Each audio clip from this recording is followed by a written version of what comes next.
President of the United States of America, President Barack Obama. Good to see you. I just want to say everybody back home, right back at you. We appreciate you. You always give us straight talk. And welcome to Straight Talk. Well, Straight Talk today is going to highlight a young man who is involved with our community. He's involved in such a deep way with our community that, we decided to bring him on and let him share some of that wisdom and some of that good things that he has for the community with you. And he's been on this show before. He's done things with the community before. Been doing things with the community for many years. He's with the Nation of Islam. He was under the Honorable Elijah Muhammad. The Honorable Elijah Muhammad. But, we don't always keep up with what we do. Some of us start off as criminals. Some of us start off as Christians. But we always end up where we want to be. Is that right? You say so. Well, there's an organization called the Community Cultivation. And our guest is the CEO, Lionel Abdul Haqq. How you doing, Lionel? Peace be with you. Good to have you on the show, buddy. Yes, sir. Once again, it's a blessing to know that you are still doing the work of producing these informative interviews with people in the community, and that you are continuing to prosper and grow as an individual. And I really want to let you know I respect and appreciate your years of dedication to what you do and how well you've done it. Well, Lionel, I can appreciate that, but we came here to highlight you. You're the star today.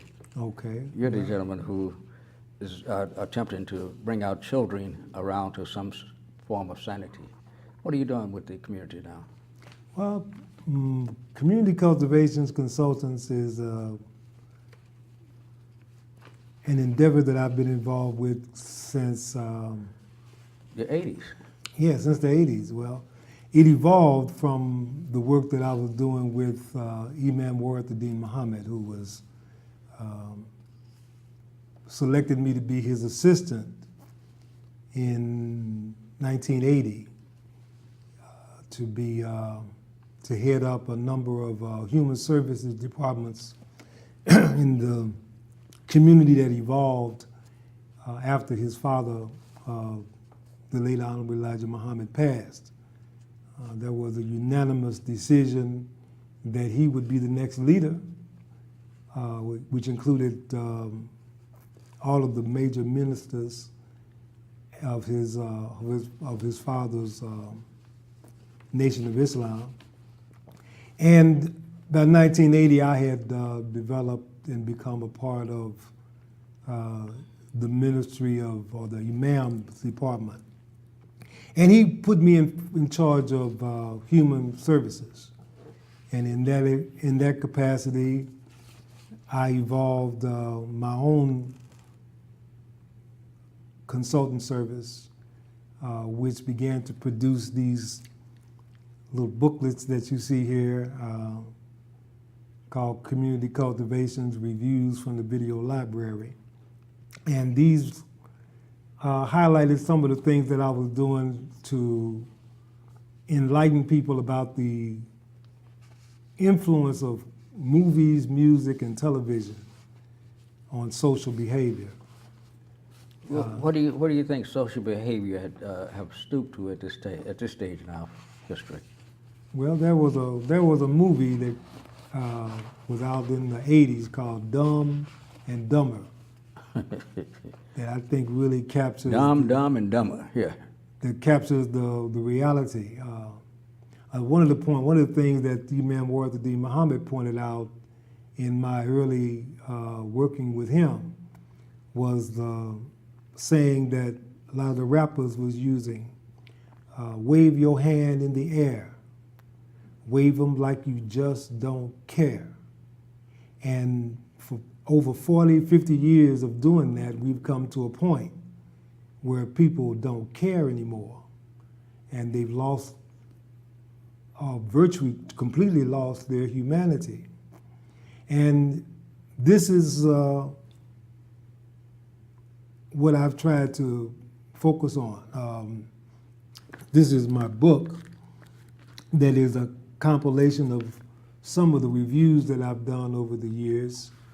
I call it On the Real, R-E-E-L, to emphasize the fact that what our reality is based upon the images and ideas that have been fed to us through mass media programming, movies, music, and television. Right, image makers, Yeah.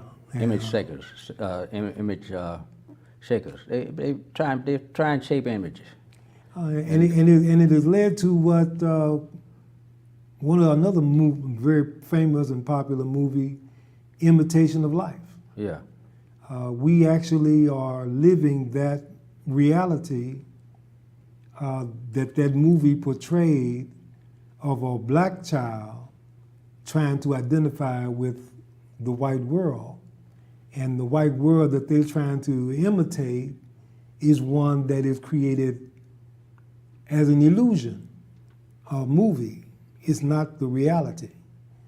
And people have become lost in that imitation of life to the point where they can't find their way back. You don't see that, you talked about the image makers, radio, television, newspapers. Can't see that they're pushing somewhat of a colorblind society? Well, People I are think not- for the most part, they're trying to the colorblind that they're trying to get to is a white society. No. They want everybody to identify No, as not white necessarily. folks. What they're trying to say is it's one culture. It is. Which it Everybody's is. trying to be blondes. No, I'm saying that's see, that's not what the image makers are doing. If you watch the image makers, if you watch the commercials, how they sell you on an image of a little baby run into the kitchen and talk to her mother, and the mother said, "I don't know, go and ask your father." The mother's white. She run back to the couch. Her father's black. See, so they got a mixed baby. Well, he may be. Wait, they were talking about Kellogg. the physical- the Wait, they were physical- talking about Kellogg's cornflakes, and the people say, if you don't get rid of that commercial, we're going to stop buying cornflakes. We'll stop buying it. It's going to run its course. So they ran the course, and then they come back with other commercials. So they keep coming up with commercials, and we're not getting it as fast as they're trying to make it, or maybe they're trying to make it a little slower. Like they got a commercial where this guy 2 Chainz is sitting on a beach, and this white lady came and sat down across his lap and told him how much she enjoyed his music and started, just flirting with him, and he's sitting there, oh yeah, and then now to shake it off, here's a homosexual sitting down on another man's lap. So, colorblind society, everything goes, is what they're saying. Well, I can agree with that. Yeah, I think that's definitely part of the programming is to Keep showing you that establish in that commercials. there is no right and there is no wrong. Right, but keep showing you that in commercials, you eventually get it, and you say, this is okay, now we can move ahead with this world without all the conflict we're going through. People who are supposedly in charge of government got to pretend that they're on a tightrope, walking one side or the other. They even put a black president in, and that didn't pull it back down fast enough, although he was very popular. He was very popular among both races. I mean, the white race and the black race, and Hispanic race. He's popular among that. So, Well, it's not. I would like to point out that I think the thing that made him so popular was not his nationality or his race as much as it was his mind, his character. I agree. And his character has to do with something that is not on the outside. It has to do with a caring human being, someone who genuinely cares enough to seek to do the right thing, to try to understand what is the difference between ideas, opposing ideas, and to be able to offer some clear, genuine input as to what would be the best solution. When people focus on their nationality, then they believe that their nationality makes them right, and that is the problem. It's not that they're not Which, trying to which, solve a which problem. nationality do you think is right? Well, I think all nationalities could be right, but all human beings have the capacity to be fair and the capacity to be. I mean, which nationality you think that think that they're right and they should, and that they are better than the other nationalities? Which one? Well, we got black folks who think that they're better than everybody, and you got white folks who think that they're better than everybody. Now I was talking about nationality. Well, nationality in terms of Americans, they say that America's the greatest country in the world, and they haven't been anywhere. They haven't, but that is the mindset that they have. They haven't been to other countries. They don't know what other countries are like. That's true. But that is the mindset that they have accepted. So you're saying some of these people accept the South Side as the greatest thing in the world, Well, or the North Side is the greatest. They haven't gone into place. One of the biggest issues today is black nationalism. People who identify the fact that we were taken from our homeland and brought over here and brainwashed. Well, see, by you making that statement there, you are an intellect, and people know you as an intellect, and they hear you make a statement like that, they say, wow, that's very damaging to believers. Well, I don't mean to be damaging, but I'm telling you now, you're a friend. I'm letting you know. All I'm trying to I'm do letting you is- know. You know why? You know what I'm talking about? You said that they brought us over here as slaves. I was saying what the nationalist position is. That's not. I understand. But you still say they brought us over as slaves. Yeah, that is part of the history. Right. So that's a bad statement to make, even in a book. See, because people gravitate towards what they read, what they hear intellectuals say, what they hear people that they look up to say. They gravitate towards that, and it sticks with them. Like Well- my best friend, one of my best friends, sitting on the show with me, said, "Well, W.L., when we were slaves," I said, "Damn, I didn't know you were that old." I had to make a joke out of it because he's a United States congressman. So, to hear a congressman make a statement like that, how damaging that is to the people who look up to politicians in that manner. You see what I'm saying? So, the idea is, we weren't brought no place. I was born right here. I don't have any other culture but right here. Now, but the culture of my foreparent are from Africa. So you don't identify with them. I got to identify with it, but it's not. I'm not gravitating towards it. I don't. When we did this and when we did that and when they did this to us, they didn't do that to me. Well, Nobody did anything to me. If you identify people who identify with their ancestors, they feel that pain. And They understand And they that- follow. They understand. follow suit. They Well- follow suit. Like most of my ancestors are dead because my mother died at 58, my father died at 70, 76, I think. So they follow the path. They follow the path, and they pastors and all that stuff. So I don't follow that. I don't follow that. Hey, turn that loose. Live your life as you know it. Well, to the reality, from my perspective, and where I understand things, slavery didn't end in 1865. Slavery is mental. Slavery is when you get people to accept the conditioning that you put them through in captivity. And keep it perpetual. And when you break a horse or train a dog,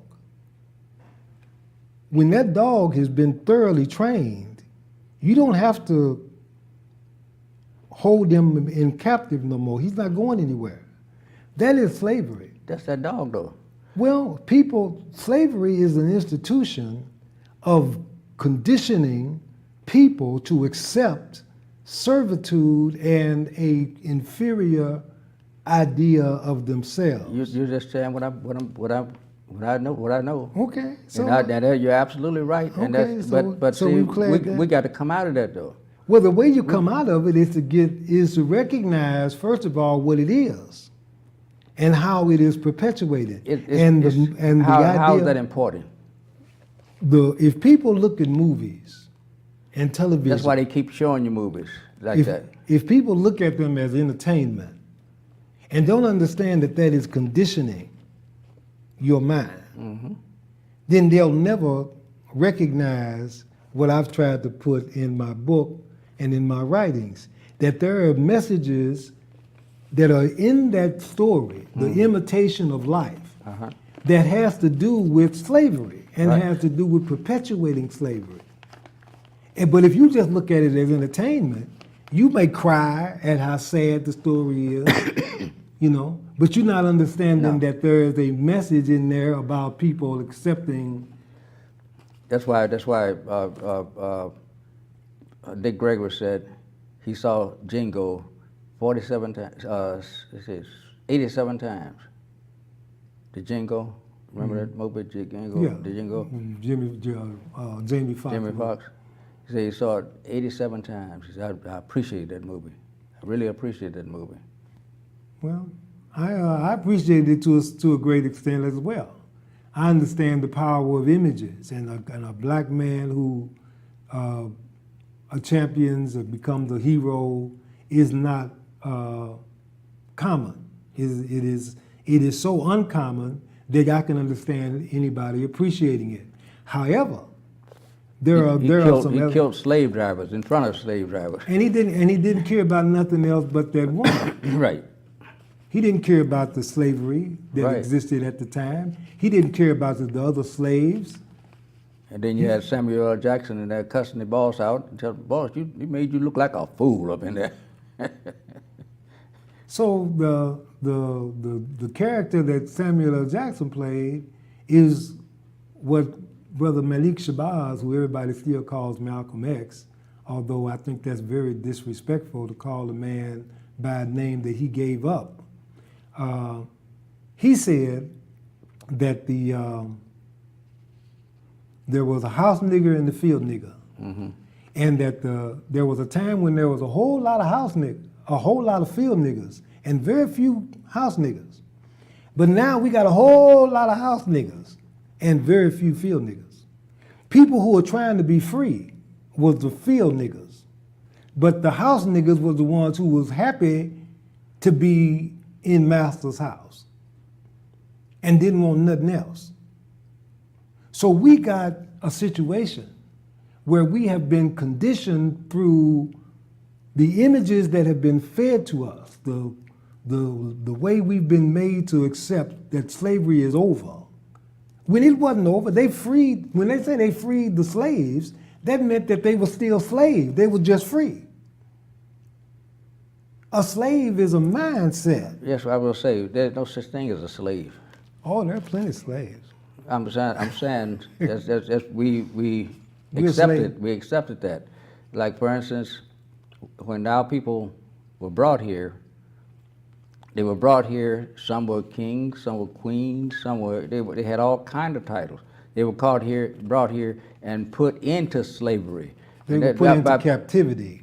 yeah, They were put and- into captivity in a situation of brutal dehumanization that denied them the dignity that they were due as human beings.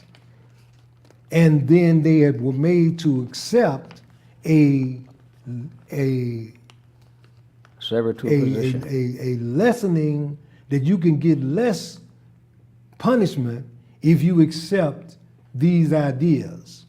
So they accepted those ideas, and the chains were taken off of their legs and their arms. They didn't get beat so much, and they were given an opportunity of a limited life, limited degree of freedom.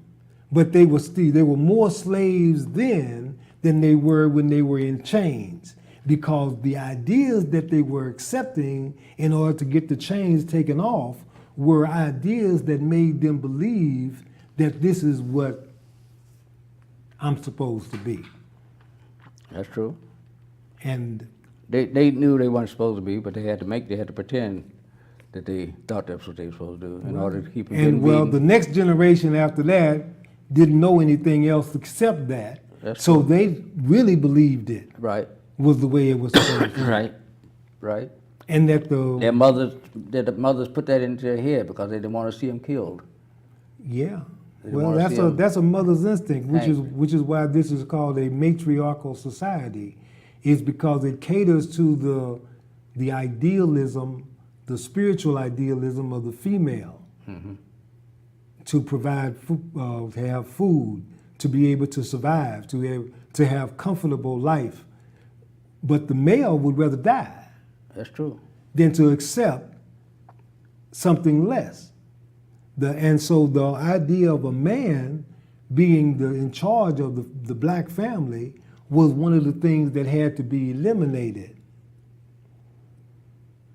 So, the community cultivation is about cultivating new ideas, cultivating new brains, cultivating new standards. Give us the. It's really not new. What we try to do, Well, we need something new. what we try to do is to try to bring us back in touch with what's real, REAL, as opposed to REEL. The real of the movies and television is unreal. It is what they call the reality shows. That shouldn't be. That is not reality. That is false reality. True reality is what we've been separated from. The word culture, if you look it up in any dictionary, means to create ideas, images that will advance human intellect and morality. It raises human spiritual life to higher and higher levels. Culture, OCCULTURE,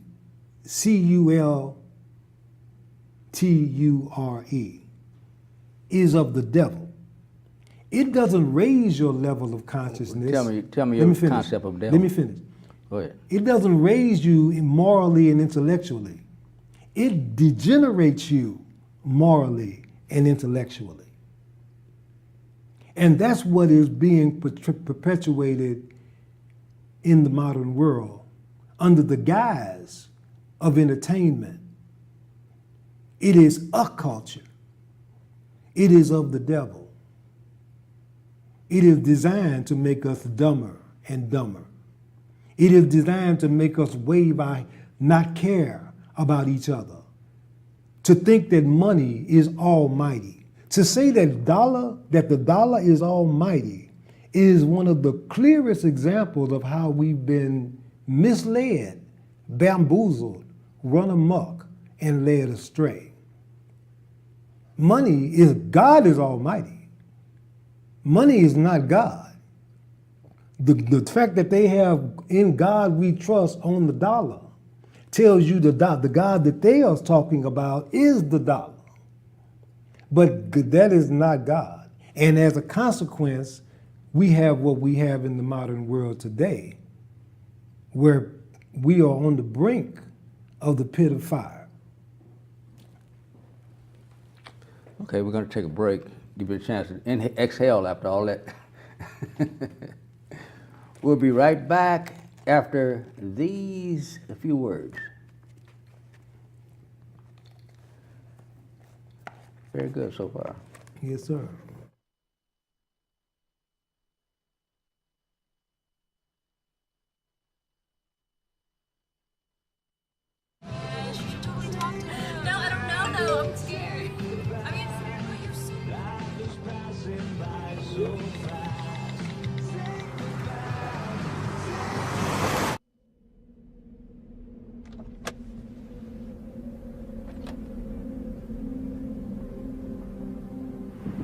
that you're in my lane?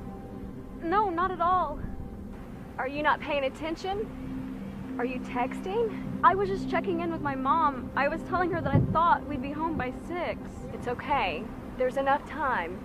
Just pay attention. I'm not even halfway through my text. There's no way. I'm not even going to look up. My babies are in the car. You have to pay attention. It's just supposed to be a quick text.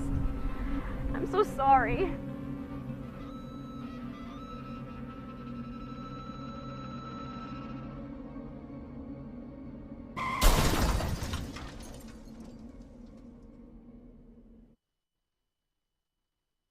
Golden's Tropical World. Come to Golden's Tropical World for tropical fish of all sizes, colors, and types, and other small animals like iguanas and birds from all over the world. There are beautiful tanks, pet supply needs, including dog and cat foods, and expert consultation. Check out Golden's Tropical World, 8611 South Ashland Avenue, Chicago, Illinois. Call ahead, 773-239-8809. Your pet shop. Every now and then I get that feeling, and I've got something I want to say. One of the great things about being a vegan is that the uniqueness of it. And I've got to say my way. And so gathered with me today are just a sampling of those vegans who have become loyal supporters of Soul Vegetarian. Welcome to Soul Vegetarian Restaurant.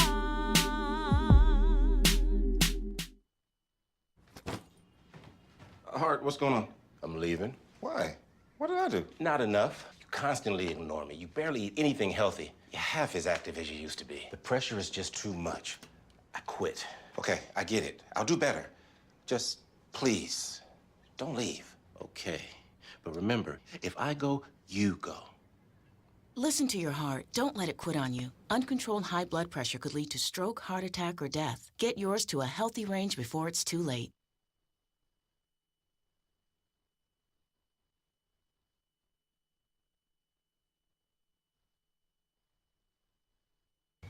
Thank you, dear. Well, you're very supple. Just like I was at your age. Back then, I was a sex expert. Used to call me the buttered biscuit. I know about birth control, too. So you can ask me anything, baby. Bedsider.org has birth control information and a lot more. And it's... Have you had sex in this car yet? International Detective and Protective Services, 1-773-675-8506. Over 20 years of armed security experience. The very best in shopping mall security, inventory watch, find missing loved ones, investigative open legal cases, community policing. Are you taking a vacation this summer? For peace of mind, you need our House Watch service, cheetah surveillance, and much more. International Detective and Protective Services, 1-773-675-8506. That's 1-773-675-8506. Call now. Okay, we're back. And you want to pick up where you left off, or you want to move on? I'd like to point out the fact that the whole concept of community cultivations is about developing the community. Mm-hmm. And there are aspects, fundamental aspects of a community life that we try to serve. One is education. The other one is economic development. We distribute a number of products that are intended to try to keep the dollars in our community circulating and using it to fund programs of education that we can't get funded otherwise. We think that the system, the reality of our circumstances as a people, African American people, is such that we're in worse shape now than we were 50, 100 years ago. I agree. And that is because the people who we've been looking for to help us have been giving us solutions that really help them and not us. I can truly relate to that. I say 40 years ago, 45 years ago, let's see, 1964, that's 53 years ago. Okay, yeah, 53 years ago, I started International Detectives. And salaries were, the wages were like 65 cents an hour, 55, 65 cents an hour, something like that. People lived as well then, if not better, than they do now. Because loaf of bread was only 7 cents. Well, in addition to that, one of the things that I like to point out with regard to the economic situation, people had a different attitude towards spending money.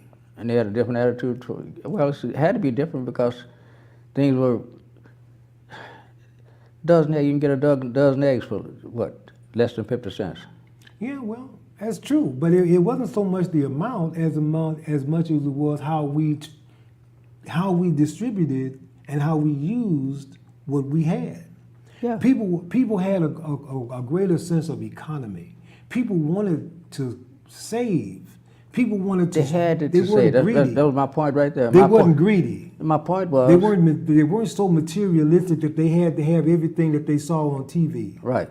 But my point was, you're absolutely right, because then, they had to supply and economize. Well, they didn't just go for everything. They didn't go for everything. If I didn't have the money, I didn't want you to give me nothing. But guess what? I wouldn't go out and beg. I wouldn't go stand in a soup line or food line where they're giving away free food just because they was giving away free food. I had more dignity than that. I didn't want nobody giving me nothing that I didn't need. But the point and if I needed it, I would try to go out and try to earn it. But the point is, just a few years later, when the salaries doubled, when the minimum wage doubled, went to $1.50, and when I went up to $1.50, people felt rich. They spent more. Well, I think they feel very well. I make $50 a week. Well, the mindset of not taking things on that give you dignity. That if I get these fine clothes, if I get Jordan shoes, just take that for example. That is one of the clearest examples you can come up with. Michael Jordan shoes cost as much as $150, $200, $300 a pair. Why would I go out and spend that much money for something which is totally out of the context of what is appropriate for my lifestyle and my income? But it's because there's a status, an image associated with those shoes that I feel I have to have in order to be somebody. Whereas before, you could have gave people $150 to go out and say that you either buy these shoes or you can do something else with it. They would choose to do something else. But there are people who would take their last $150 and go buy a pair of Jordans just so they can walk around and say that I'm a part of this thing called Jordanism. And that's going to make me a better person. That is the false reality that comes from this imitation of life. The image makers, those who project that image, make those kids believe that is more important than anything else. And that's the power of words. That's the power of images. And when the scripture says that you should make no images of God, it's because the power of those images can make you think that whatever image that you put up there is God, when God doesn't have no image. And so people, when they began, there was a time when people prayed to God, the Father. Now they pray to Jesus. They don't even mention the Father. How did we get from here to there? The image makers. We got from here to there because of image makers. You're absolutely right. Because they subtly and slowly led us down the blind alley. And they can continue leading us as long as we don't use our own brains. They'll continue leading us until we start using our own brains. I'm talking about America. I'm talking about all America. I'm talking about all the world, really.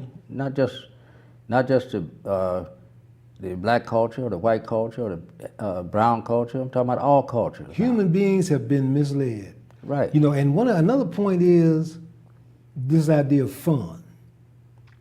We have been made to believe that if you ain't having fun, you ain't living. That people take their money, they use their money to have fun. Mm-hmm. And that's all they live for, is live for the weekend. They work to make money so that they can go on the weekend and blow it. Absolutely. Absolutely right.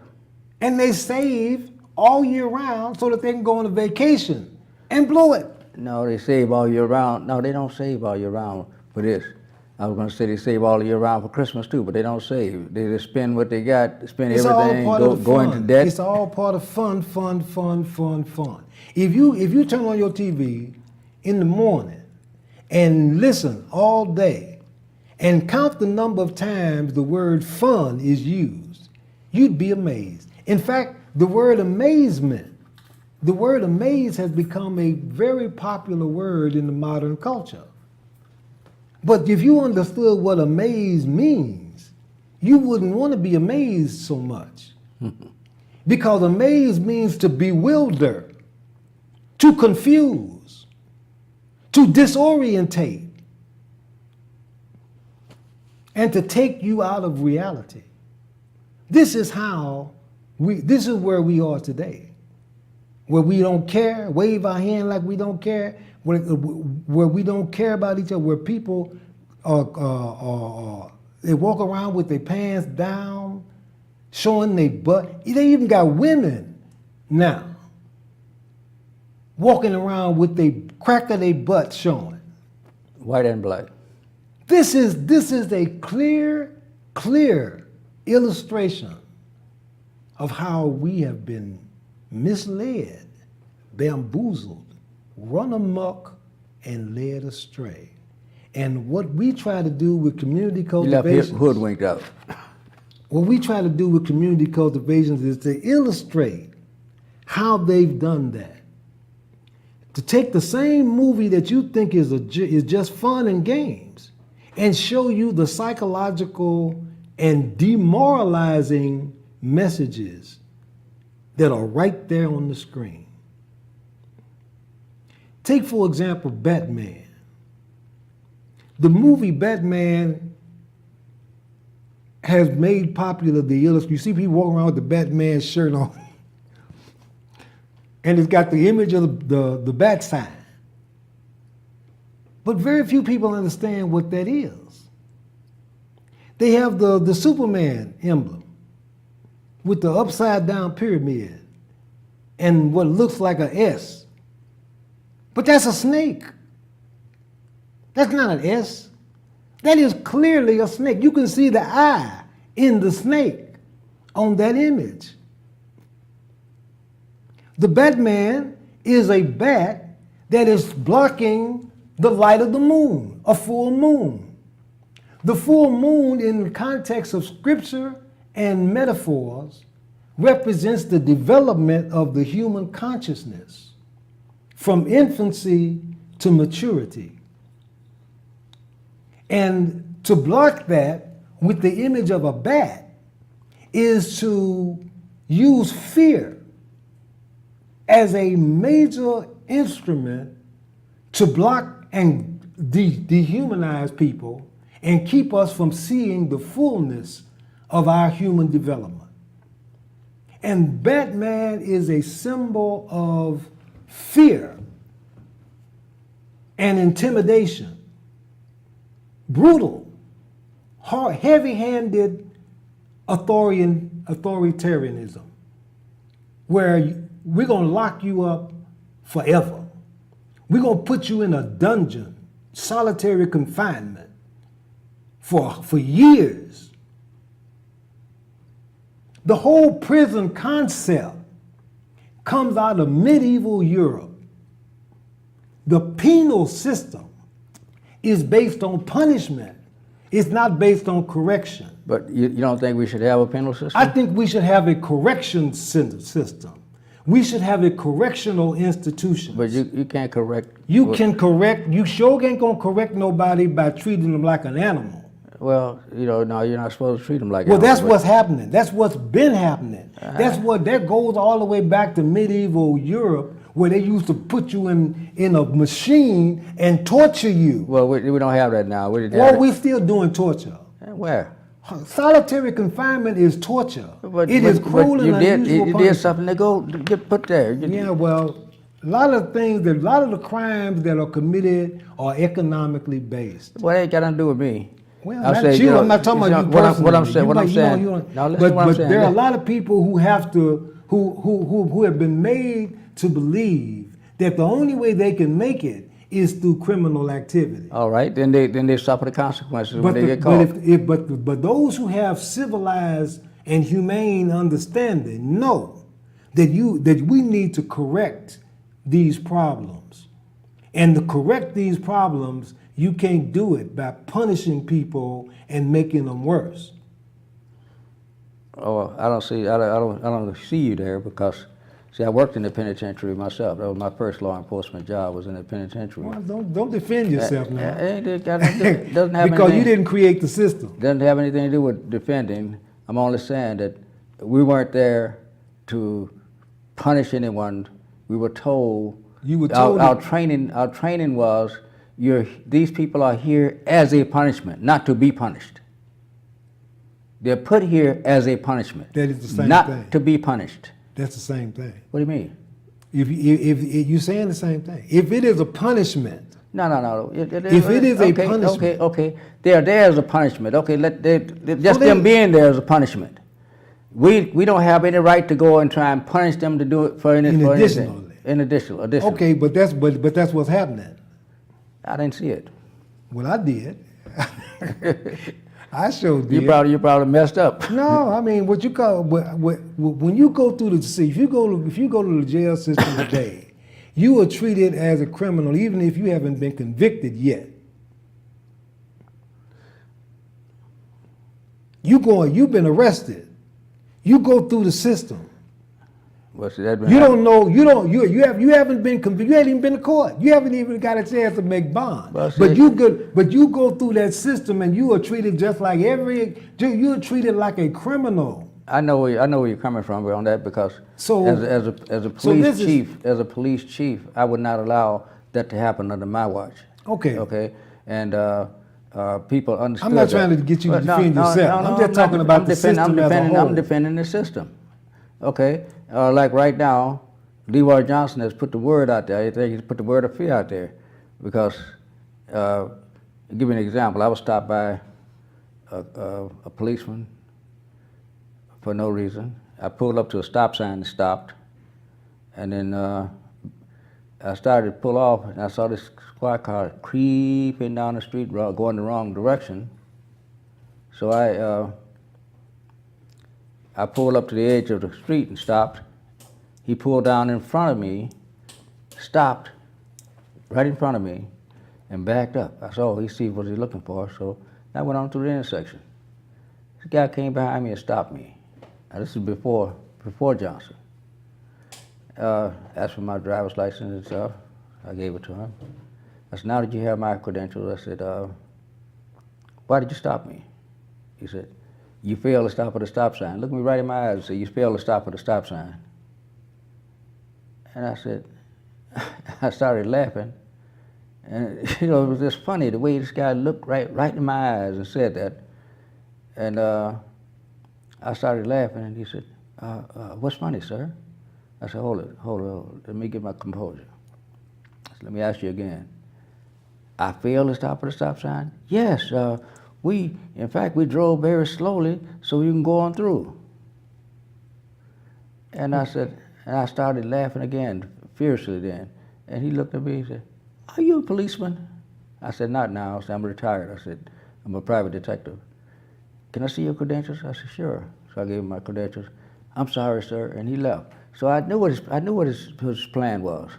His plan was, you know, the average young black man or old black man or whatever is not going to let you just look him right in his eyes and tell you a lie like that. You know damn well I stop at the sign. He's going to look me in my eyes and say, "You failed to stop at the stop sign." And I would have been in handcuffs because I would have been arguing with him.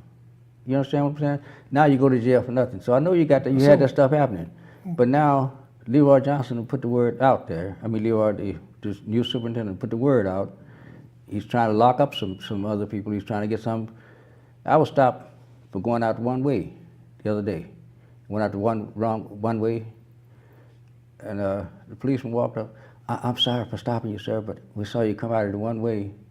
Do you work around there or something?"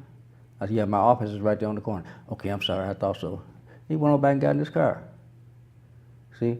But the point we were making had about punishment, and whether or not punishment is the way to go, is clearly not. It's certainly not Christian. It's certainly not in the context of. So in other words, just let them do what they want to do. No, brother, I'm not saying that. What I'm saying is that that the reason why there's such a high recidivism rate, people going back to jail, is because what happens to them while they're in jail makes them worse. I agree. So you ain't solving the problem. You ain't trying to solve the problem, really, if you already know that people are continuing to come back. I've seen guys that get out of jail and said, "Well, man, my time is up. Maybe I'll see you in a couple of months." They know they're going back. They know. I've heard guys come in and say, "Man, I made this mistake. I know what to do next time. I won't get caught next time." See, they ain't even thinking about not doing it anymore. Some people have just accepted that as a lifestyle. Prison was set up. See, you didn't accept it as a lifestyle. Prison was set up as a substitute for slavery. Okay, I heard that before. It's true. That's why there's so many black people in there. And more 60%, 80% of the people in jails are black and Hispanics. I agree. It ain't that we create, and we are minorities in the population. No, you're not. In terms of the numbers. No, you're not. Okay. No, you're not. Brother, look, my point is this. There are people who are profiting from the penal institutions. They make money. It is one of the biggest things on the stock market is prisons. That's true. And so they ain't trying to stop people from going to jail. That's true. They ain't trying to correct the problem. That's true. Which is what I said in the first place. Well, I didn't disagree with you. So the reality is, if we really want to stop, you got to stop yourself. You've got to recognize and get real, as the young people say. And that's what most people You got to do. recognize that it's a business that people are profiting from, therefore they're not trying to solve it. And if you want to solve the problem, you've got to get real about what the problem is. What should they do? They should treat people like human beings. And? Cultivate the human spirit. Teach them. Give them examples. Give them opportunities to exercise their human character until it grows stronger than what it is right now. And you will solve the problem. The Honorable Elijah Muhammad was very good at cultivating the human spirit. He brought black men together and made every one of us call each other brother. Even the minister was called brother minister. The brother part was the most important aspect that connected us to each other as family. And still, some of those went away. Not nearly as many. But they did some. But that's because we're in a culture and a society that has a greater influence than what any of us can have. We need to translate. And if you didn't have the Christian church, you would have even more. Well, we need to transfer the humanistic concepts that are taught in institutions or agencies that feed the human spirit. The big institutions of penal institutions need to be replaced with a philosophy and a practice and programs like the ones that the Honorable Elijah Muhammad instituted. What is the human spirit? The human spirit is to be. The human spirit is the image of God. The human spirit, when God said He made man in His image, He was talking about that humanity that cares so much that is willing to sacrifice himself for the benefit of others. He's not selfish. He's not taking selfies. He's not interested in glorifying himself. He's interested in glorifying the ideal, the word that will develop a better human spirit. Take that human spirit from infancy to maturity, out of darkness into light. And that's what we strive for. Well, before we close out, we only have about 5 minutes left. Before we close out, tell the people how they can get in touch with you and how they can get involved with the Community Cultivation Center. Well, I'm a bit old-fashioned. Now everybody's got websites and emails and text messages. I like talking to people myself. Mm-hmm. I'm old-fashioned. And my phone number is 773-642-1453. Now, that ain't perfect either, because, we got such an atmosphere of distrust and spying that some of my calls don't come through. So I ask people to be persistent. And if I don't answer the phone, it's because I didn't get it. You leave the voicemail. If I don't call you back, somebody interrupted that call. And you have to be persistent. But I think it's important for us to recognize that anything that this culture, this society, the mainstream is pushing, you say wise men, the fools rush in where wise men fear to tread. I don't really have a whole lot of confidence in the modern system of emails and internet and all that. And people tell me all the time I'm backwards. You're going to go backwards. But I'm trying to get people to come back in touch with their humanity. They're not going to do that. And the voice. You got to go to where they are to bring them back. There's so much more that can be communicated when you hear somebody talking. That's true. Than you can get over email. That's true. Or text. Right. I see texts that was texting me day before yesterday or 3 days ago. I said, wow, I missed that text. Because I don't, like you said, I don't go around looking, but if you send me a text, be sure you call me and let me know you sent me a text. Just call me. Just call me, period, and leave me a message. And my phone ain't ringing that much. You see, it ain't ring all the time. We've been on the air, and so I'm not so busy that I can't answer the phone. Well, I appreciate you coming and sharing I appreciate the community, you, bro. the community cultivation. And once more, give us a brief description of the community cultivation. We are a faith-based social service agency with an agenda for change through education. We believe that education is the key, real education, that connects us to our humanity and evolves that humanity from infancy to maturity, out of darkness into light.